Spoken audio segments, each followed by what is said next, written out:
முழுமதி அவளது முகமாகும், மல்லிகை அவளது மனமாகும், விண்ணகள் அவளது விழியாகும், மௌனங்கள் அவளது மொழியாகும்,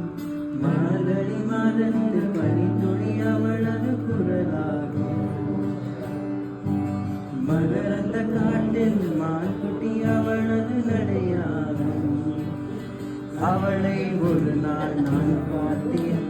இதயம் குவியன வரம் கேட்டேன், அதை கொடுத்தால் உடனே எடுத்தே சென்று விட்டார். ஓ कहने को जश्न बहारा है, इश्क ये देख के हैरा है, कहने को जश्न बहारा है, इश्क ये देख के हैरा है, फूल से खुशबू कफा कफा है गुलशन से, छुपा है कोई